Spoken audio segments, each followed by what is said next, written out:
Si ce message a déjà touché votre cœur et que vous souhaitez expérimenter ce calme surnaturel que Jésus a enseigné, laissez votre demande de prière dans les commentaires. Prions ensemble. La prière est la clé qui nous relie directement à Dieu, nous fortifie et nous apprend à faire confiance, même lorsque tout semble incertain. Combien de fois sommes-nous confrontés à des défis qui semblent insurmontables? Combien de nuits passons-nous dans la détresse, à chercher des réponses, à essayer de comprendre ce que Dieu fait?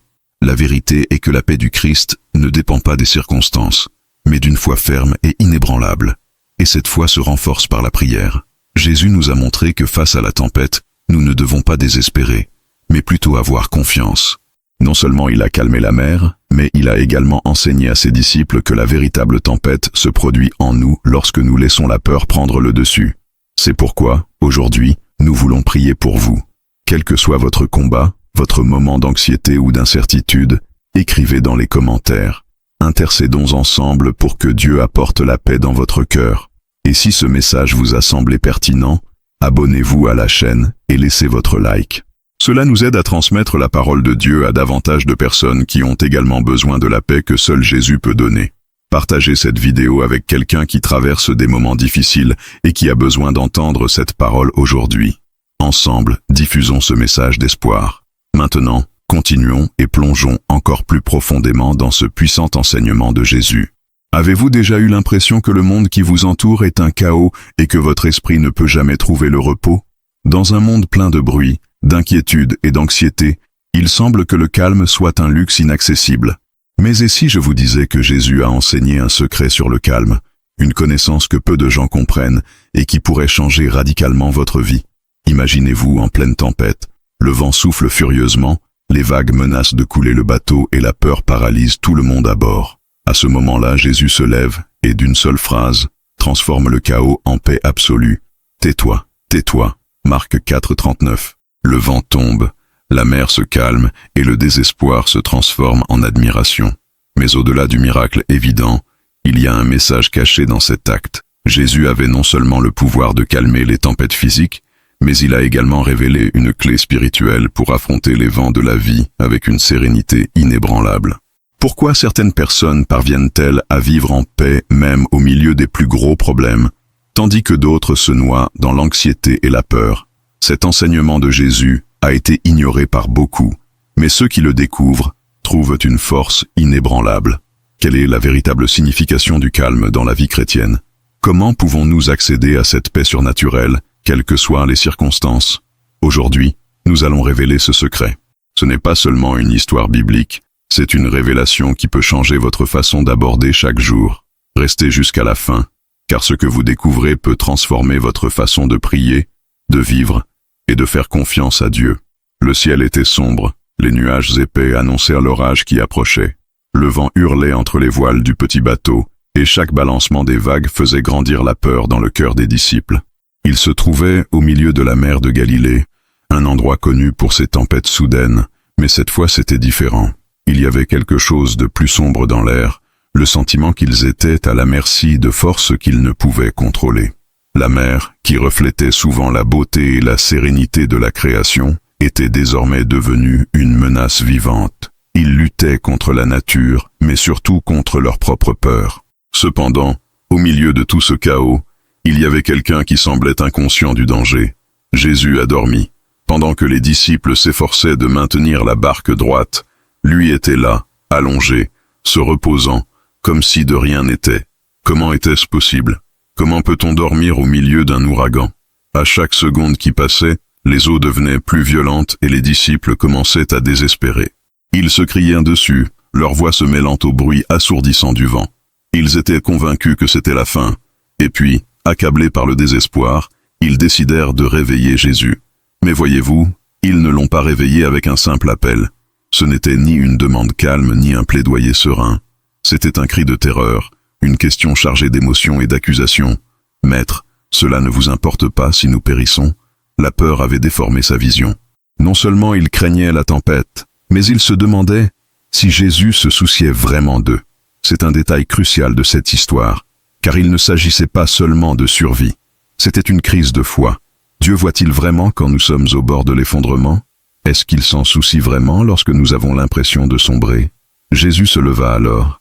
Il n'y avait aucune précipitation dans ses mouvements, ni aucune trace de panique. Il regarda la mer déchaînée, les cieux sombres, et d'une voix ferme et pleine d'autorité, il prononça les mots qui allaient tout changer. « Calme-toi, tais-toi » Cela a été immédiat. Le vent s'est arrêté, les vagues se sont calmées. La mer, autrefois monstre déchaîné, est devenue un miroir paisible, reflétant le visage de celui qui venait de la dominer. Ce qui venait de se passer était quelque chose d'inimaginable. La nature, dans toute sa force, avait obéi à la voix de Jésus. Mais voici quelque chose que peu de gens réalisent. Jésus n'a pas seulement calmé la tempête extérieure. Il voulait calmer quelque chose de bien plus profond. Il s'est alors tourné vers les disciples et leur a posé une question qui résonnerait dans leur cœur longtemps après cette nuit. Pourquoi êtes-vous si timides? N'avez-vous toujours pas la foi? Il ne demandait pas seulement pourquoi ils avaient peur de la tempête. Il révélait que la véritable tempête faisait rage en eux. La panique, le manque de foi, la question de savoir s'ils s'en souciaient vraiment. Tout cela était une tempête spirituelle, bien plus dangereuse que n'importe quel vent ou vague. Et à quelle fréquence cela nous arrive-t-il? Nous vivons nos propres tempêtes. Nous sommes confrontés à des défis qui semblent nous écraser. Les factures s'accumulent, les diagnostics arrivent, les relations se désagrègent, et la paix semble lointaine, inaccessible. Et puis, au milieu du désespoir, nous demandons « Mon Dieu, tu t'en fous que je souffre ?» C'est à ce moment-là que cette histoire devient si puissante. Parce que Jésus n'a pas seulement le pouvoir de calmer les vents et les vagues, il a le pouvoir de calmer l'âme. Maintenant, réfléchissez-y. Pourquoi Jésus a-t-il dormi? Il était au courant pour la tempête. Il connaissait la peur des disciples. Mais il savait aussi quelque chose qu'il n'avait pas encore compris. Il savait que le Père était aux commandes. Il savait que rien ne pouvait arriver en dehors du plan divin. Sa paix ne venait pas de l'absence de tempête, mais de la certitude que Dieu était aux commandes. C'est quelque chose que nous devons apprendre. La vraie paix n'est pas celle qui dépend d'une mer calme, mais celle qui reste ferme même lorsque les vagues tentent de nous renverser. Les disciples étaient étonnés. Ils se regardèrent et se demandèrent « Qui est-ce pour que même le vent et la mer lui obéissent ?» Ce moment a changé à jamais la façon dont ils voyaient Jésus. Il n'était pas seulement un enseignant, il n'était pas seulement un prophète. C'était quelqu'un qui dominait la création, quelqu'un dont les paroles pouvaient transformer la réalité. Et cela nous amène à une question essentielle. Avons-nous traité Jésus tel qu'il est réellement? Lui avons-nous fait confiance en tant que Seigneur souverain de toutes choses? Ou recherchons-nous sa présence seulement lorsque les eaux commencent à nous effrayer? Cet épisode révèle quelque chose de profond. La tempête n'était pas seulement un événement extérieur, mais une épreuve. Une épreuve pour montrer aux disciples que leur foi avait encore besoin de mûrir. Une épreuve pour leur apprendre que la confiance en Dieu ne peut pas dépendre des circonstances. Et cette même épreuve nous arrive encore. Comment réagissons-nous lorsque les vents commencent à souffler fort? Avons-nous confiance ou désespérons-nous? Maintenant, je veux avoir de vos nouvelles. Avez-vous déjà fait face à une tempête qui semblait impossible à surmonter? Avez-vous déjà eu l'impression que Dieu restait silencieux pendant que vous luttiez pour rester debout? Partagez votre expérience dans les commentaires. Écrivez « Seigneur, j'ai confiance en toi ». Si vous voulez cette foi inébranlable, votre témoignage peut fortifier d'autres personnes qui vivent la même chose. Construisons ensemble une chaîne de foi et de confiance dans la parole de Dieu. Le calme soudain qui s'est abattu sur la mer n'était pas qu'un phénomène naturel. C'était une révélation profonde de la puissance de Jésus, une démonstration qu'il n'était pas seulement un homme sage, mais quelqu'un qui maîtrisait les forces de la nature. Les disciples, qui auparavant étaient terrifiés par la tempête, étaient maintenant remplis d'un autre type de crainte, une crainte devant ce dont ils venaient de voir. Si le vent et la mer lui obéissaient, qui était-il réellement? C'était une question qui résonnait dans leur esprit, un doute qui, bien qu'effrayant, leur donnait envie de le connaître encore plus profondément. Ils avaient appelé Jésus Maître, mais maintenant, ils réalisaient qu'il était bien plus que cela. Et voici quelque chose d'intéressant. Avant la tempête, les disciples étaient déjà avec Jésus. Ils le suivaient déjà, ils l'entendaient déjà prêcher. Mais ce n'est qu'au milieu de la crise qu'ils ont vraiment commencé à comprendre leur véritable identité. Cela nous arrive aussi. Nous disons souvent que nous avons confiance en Dieu, que nous croyons en sa puissance, mais ce n'est que lorsque nous sommes poussés à bout, lorsque toutes nos certitudes s'effondrent, que nous sommes confrontés à la vraie question. Croyons-nous vraiment qu'il contrôle? Ou faisons-nous seulement confiance jusqu'au moment où la tempête commence? Il est facile d'avoir foi quand la mer est calme, quand les choses sont en place, quand il n'y a aucun défi en vue. Mais la vraie foi se forge dans l'adversité. Jésus aurait pu éviter cette tempête. Il savait qu'elle viendrait. Mais il a permis que cela se produise parce que les disciples avaient besoin d'apprendre quelque chose. La peur qu'ils ressentaient révélait où reposait leur conviction, démontrait que leur confiance était encore fragile. Et Dieu fait la même chose avec nous. Toutes les tempêtes ne viennent pas nous détruire. Certains viennent nous apprendre à vraiment faire confiance. C'est à ce moment que nous découvrons où se trouve notre cœur. Quand tout commence à s'effondrer, où cherchons-nous refuge? Désespérons-nous ou nous tournons-nous vers Dieu? C'est la grande leçon que Jésus voulait enseigner. Les disciples auraient pu réagir différemment. Ils auraient pu se souvenir de tout ce qu'ils avaient vu Jésus faire. Ils auraient pu s'appuyer l'un sur l'autre, prier ensemble, attendre qu'il agisse au bon moment. Mais au lieu de cela, ils ont paniqué et ont remis en question les soins de Jésus. Et c'est une attitude que nous répétons tout le temps. Quand les difficultés arrivent, quand la tempête nous envahit, quelle est notre première réaction? Avons-nous vraiment confiance ou laissons-nous la peur nous dominer? Et c'est là qu'intervient un détail fondamental de cette histoire. Lorsque les disciples réveillent Jésus, ils ne se contentent pas de réprimander le vent et la mer. Ils réprimandent ses propres disciples. Pourquoi as-tu peur? N'as-tu toujours pas la foi? C'est une question que Jésus continue de nous poser aujourd'hui. Lorsqu'il nous voit anxieux, inquiets, désespérés, il nous demande « Pourquoi es-tu si affligé?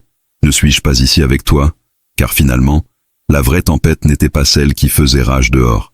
C'était la tempête en eux, dans leur cœur. Et cela nous fait réfléchir sur nos propres réactions face aux défis de la vie. Quand tout semble s'écrouler, comment réagissons-nous? Désespérons-nous ou tenons-nous à la promesse que Dieu ne nous abandonne jamais? Parce que, voyez-vous, faire confiance à Dieu ne signifie pas que nous n'affronterons jamais de tempête. Faire confiance à Dieu signifie savoir que quoi qu'il arrive, il a le contrôle. Maintenant, imaginez à quel point cette histoire aurait pu être différente si les disciples avaient eu la foi dès le début. Imaginez si, au lieu de paniquer, ils avaient regardé Jésus endormi et pensé « S'il est en paix, nous le pouvons aussi ». Imaginez si, au lieu de se demander si Jésus s'en souciait, ils s'étaient souvenus de tout ce qu'il l'avait déjà vu faire. C'est l'attitude que nous devons développer. Nous devons apprendre à regarder les tempêtes de la vie et à dire « Si Jésus est dans mon bateau, il n'y a rien à craindre ». Et vous savez ce qui est le plus impressionnant? Quand Jésus a calmé la tempête, il n'a pas eu besoin de grands gestes. Cela n'a pas nécessité d'efforts. Il parlait simplement et la nature lui obéissait. Cela nous montre que la puissance de Dieu ne se limite pas à nos circonstances. Il n'a pas besoin de solutions compliquées. Parfois, il ne fait que parler et tout change. Maintenant, je veux avoir de vos nouvelles. Avez-vous déjà eu l'impression que Dieu dormait alors que vous traversiez une période difficile? Avez-vous déjà eu l'impression que votre foi était mise à l'épreuve au milieu d'une tempête? Écrivez dans les commentaires. Ma foi est ferme. Si vous voulez apprendre à faire davantage confiance à Dieu, même en période de tribulation, renforçons notre foi ensemble et rappelons-nous que lorsque Jésus est dans le bateau, il n'y a aucune raison d'avoir peur. La transformation qui s'est produite dans le cœur des disciples cette nuit-là était aussi profonde que le changement dans la mer déchaînée. Ils sont entrés dans la barque comme des hommes qui suivaient Jésus, mais ils en sont sortis comme des hommes ayant fait l'expérience d'une puissance qui défiait leur entendement. L'impact de ce moment ne s'est pas limité à cette traversée. Cela se répercutait dans toutes les situations futures dans lesquelles ils devaient faire confiance à Dieu sans voir la solution immédiate. Cela nous enseigne quelque chose de puissant. La réponse de Dieu ne se produit souvent pas comme nous l'espérons. Lorsque nous appelons à l'aide, nous voulons qu'il nous sorte immédiatement de la tempête. Mais Dieu choisit souvent de nous enseigner quelque chose au milieu de celle-ci. Il n'est pas seulement un Dieu qui nous délivre, mais un Dieu qui nous enseigne, qui nous fortifie, qui nous façonne à travers les difficultés. Les disciples étaient habitués à voir Jésus guérir les malades, chasser les démons, multiplier le pain et le poisson. Mais cette tempête a apporté une nouvelle dimension de compréhension.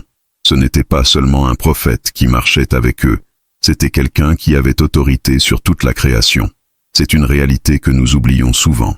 Dans les moments difficiles, nous nous tournons vers Dieu en espérant qu'il résoudra nos problèmes. Mais le considérons-nous vraiment comme celui qui a tout le pouvoir? Ou limitons-nous toujours son action à ce que nous pouvons comprendre? Cette histoire nous enseigne quelque chose d'encore plus profond. La tempête était une épreuve de confiance et la façon dont les disciples ont réagi a révélé où était basée leur foi. Ils croyaient en Jésus, mais leur foi était encore fragile. Ils n'étaient pas prêts à croire que s'il était avec eux, rien ne pourrait les détruire. Et c'est la question centrale pour nous tous. Combien de fois disons-nous que nous faisons confiance à Dieu, mais au premier signe de trouble, nous commençons à douter. Notre paix dépend-elle des circonstances, ou est-elle enracinée dans la confiance totale que Dieu est aux commandes? Il est frappant de constater que lorsque Jésus a calmé la tempête, les disciples étaient non seulement soulagés, mais aussi perplexes. Ils se demandèrent « Qui est-ce pour que même le vent et la mer lui obéissent ?» Ils se tenaient devant le Créateur, mais ils ne comprenaient toujours pas pleinement sa grandeur. C'est aussi une question que nous devons nous poser. Qui est Jésus pour nous? Est-il simplement un enseignant sage, quelqu'un vers qui nous nous tournons en cas de besoin, ou est-il vraiment le Seigneur de nos vies? Quand nous regardons ce passage, nous réalisons que la véritable leçon ne concernait pas la mer, mais le cœur des disciples. La tempête extérieure n'était que le reflet de la tempête intérieure qu'ils portaient. La peur, l'insécurité, le manque de foi. Et c'est aussi ce à quoi Jésus veut s'attaquer en nous. Il ne s'agit pas seulement des problèmes auxquels nous sommes confrontés, mais aussi de la façon dont nous y réagissons. Avons-nous pleinement confiance en Dieu, ou vivons-nous dans l'anxiété et le doute? La Bible regorge de moments où Dieu teste la foi de ses serviteurs, à travers des défis. Abraham a dû faire confiance lorsque Dieu lui a demandé de sacrifier Isaac. Moïse devait faire confiance lorsque la mer Rouge était devant lui et que l'armée de Pharaon était derrière. Daniel a dû faire confiance lorsqu'il a été jeté dans la fosse aux lions. Aucun d'entre eux n'a vu la solution avant de lui faire confiance. Ils ont juste fait un pas de foi, et ensuite Dieu a agi. Cela nous enseigne que la vraie foi n'attend pas de voir pour croire, mais fait confiance avant même de voir le moindre signe de changement. S'il y a quelque chose que nous pouvons apprendre de cette histoire, c'est que Jésus ne nous abandonne jamais. Même lorsqu'il semble dormir, il garde toujours le contrôle. Et plus que résoudre nos problèmes, il veut transformer la façon dont nous y faisons face. Il veut nous apprendre à nous reposer, même au milieu de la tempête. Et le repos ne signifie pas l'inertie. Cela ne veut pas dire que nous ne nous battons pas, ou que nous ne cherchons pas de solution.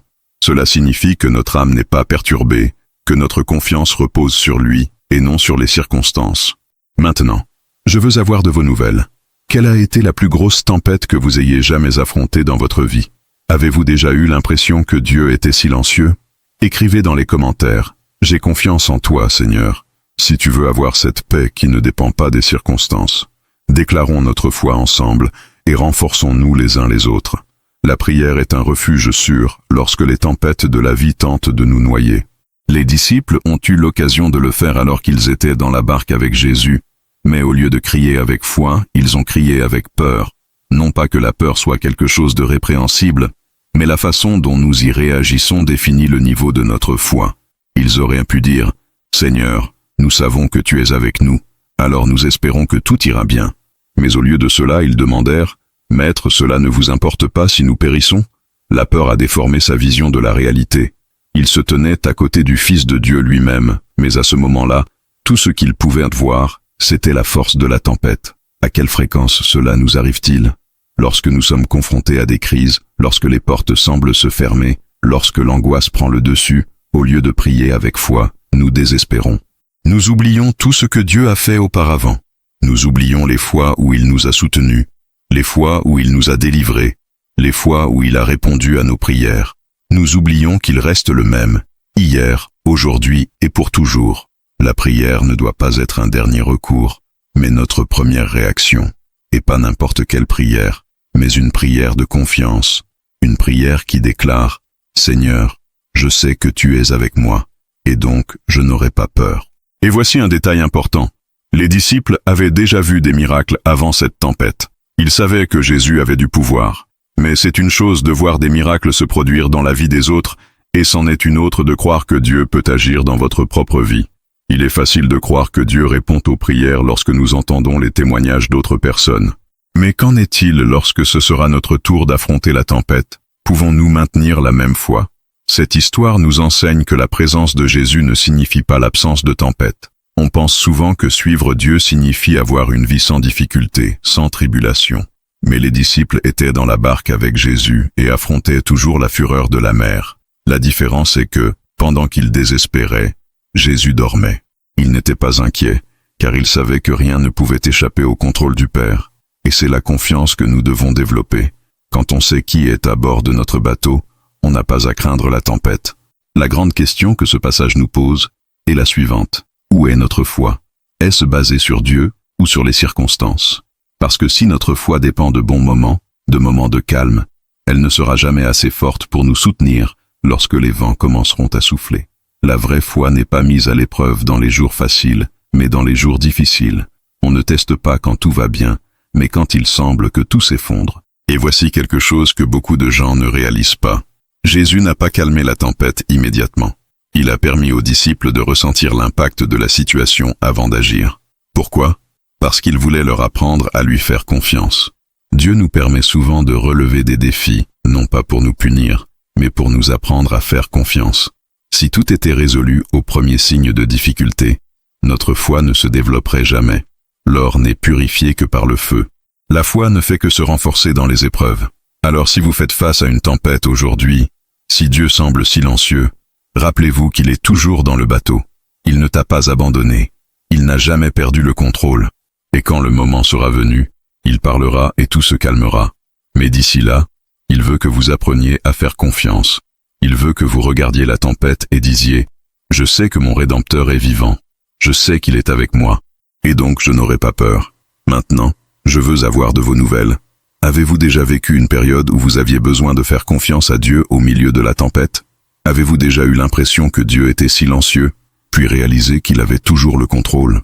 Écrivez dans les commentaires « J'ai confiance dans le Seigneur » pour déclarer votre foi et encourager ceux qui vivent la même chose.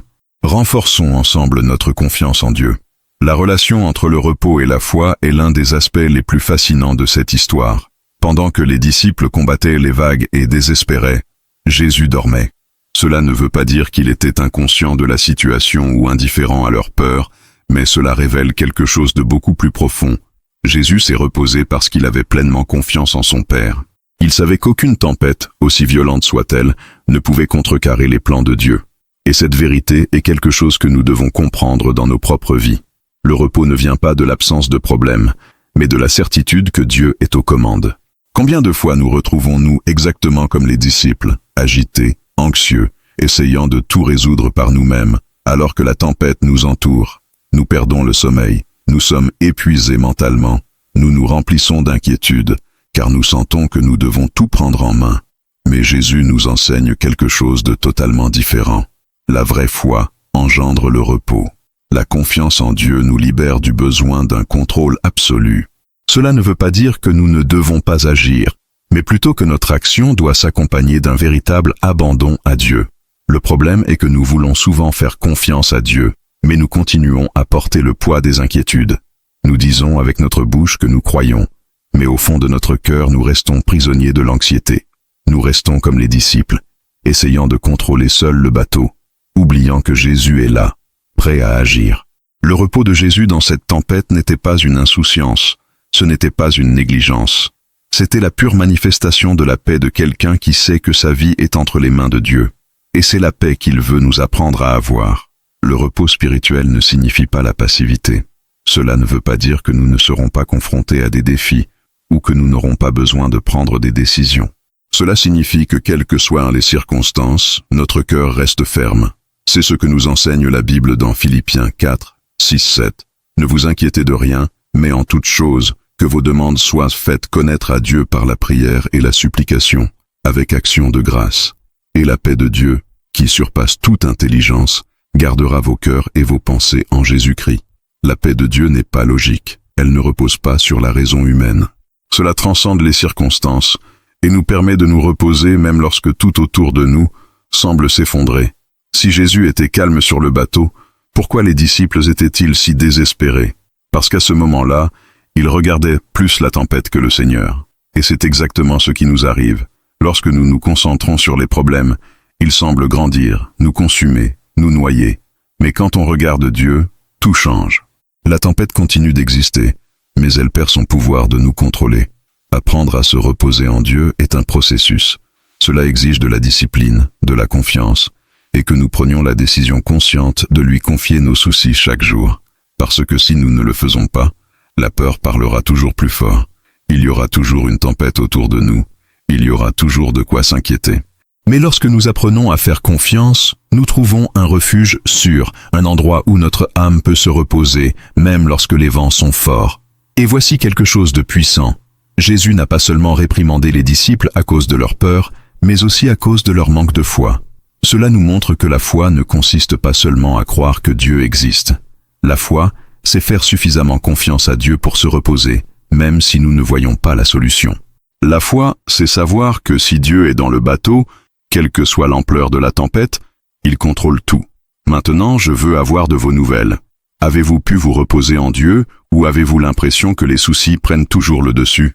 Écrivez dans les commentaires. Je repose en toi, Seigneur, si tu veux apprendre à vraiment faire confiance et trouver cette paix qui dépasse toute compréhension.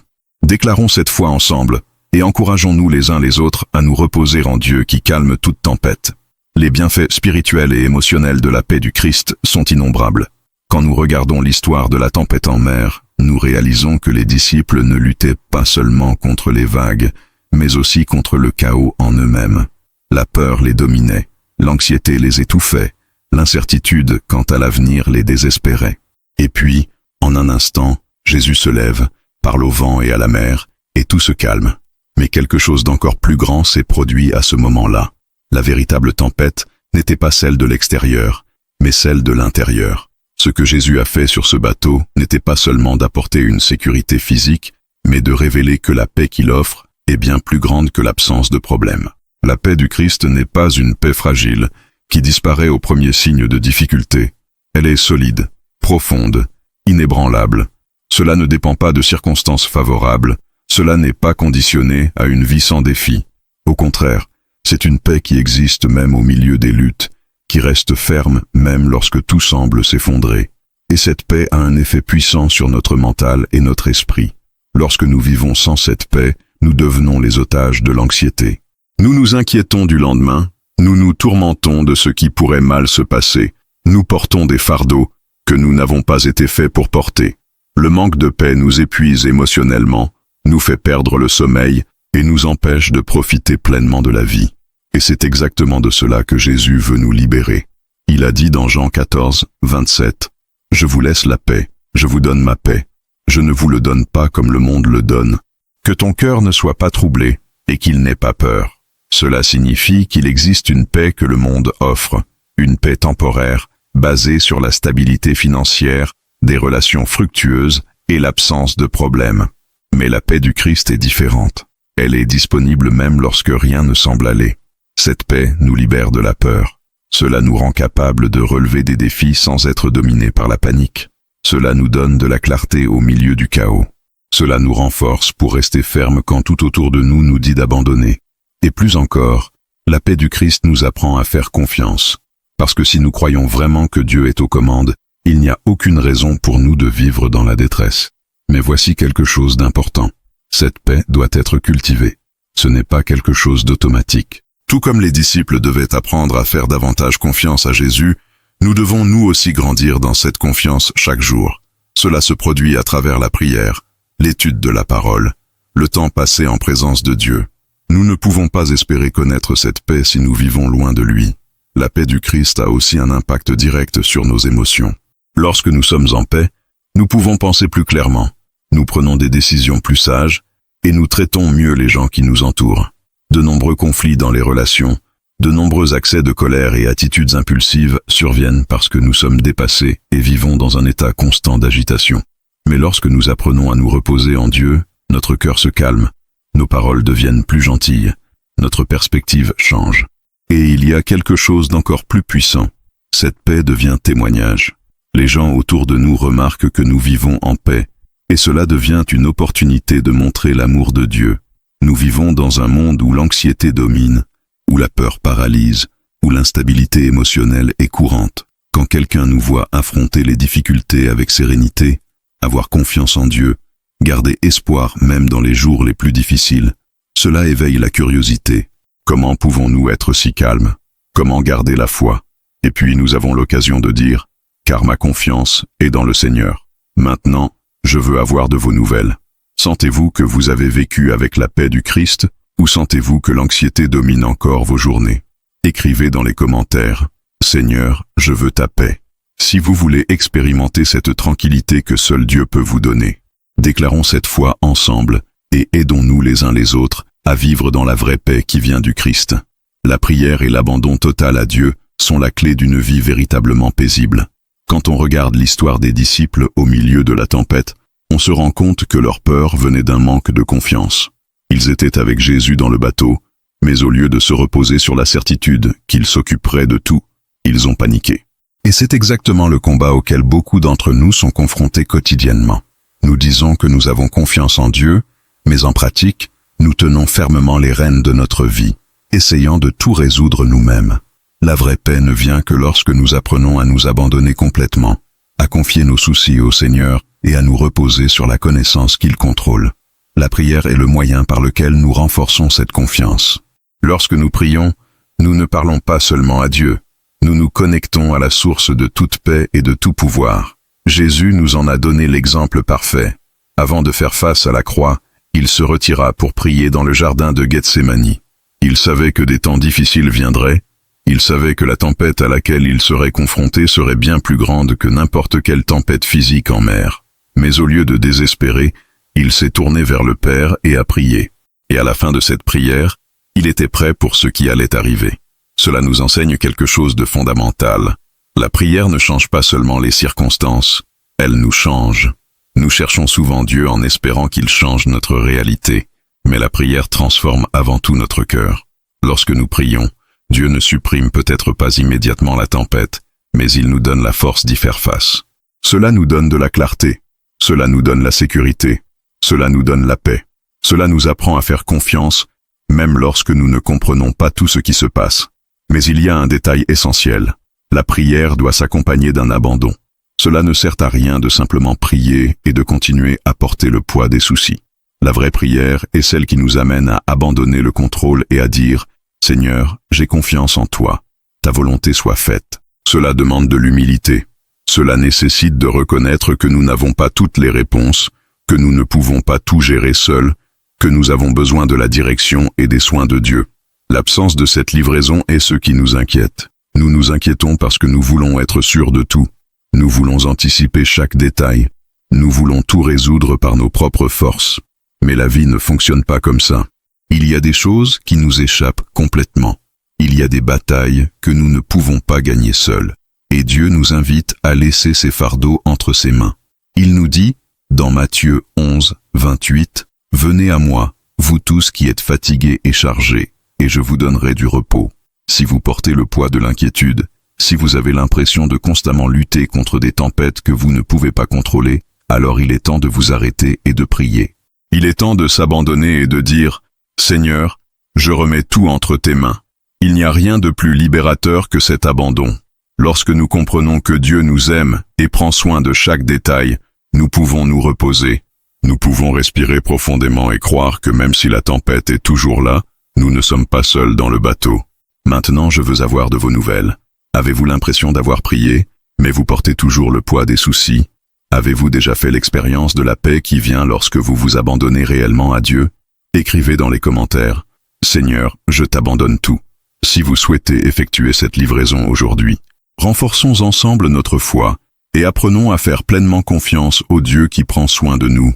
Si vous êtes arrivé jusqu'ici, nous voulons savoir comment ce message a impacté votre cœur. Que vous a dit Dieu à travers cette vidéo? Comment ces paroles ont-elles touché votre vie et votre foi? Commentez ci-dessous. J'ai ressenti la voix de Dieu dans cette vidéo. Et partagez votre témoignage, votre réflexion ou même une prière. Votre interaction renforce non seulement votre propre foi, mais elle peut aussi être la réponse dont quelqu'un a besoin pour continuer sa marche avec Dieu.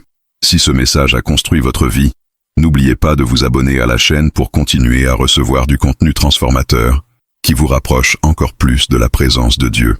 Activez la cloche pour ne manquer aucun mot qui pourrait changer votre destinée spirituelle. Laissez votre like, car cela aide ce message à atteindre davantage de vies qui ont besoin d'entendre cette vérité. Votre soutien fait aller plus loin la parole de Dieu, touchant les cœurs et apportant l'espérance. Et avant de partir, assurez-vous de regarder la prochaine vidéo qui est déjà sur l'écran final. Je suis sûr que Dieu a encore beaucoup plus à vous révéler aujourd'hui. Qu'il bénisse puissamment votre vie, renouvelle votre foi et vous accorde la paix qui dépasse toute compréhension. Rendez-vous dans la prochaine vidéo.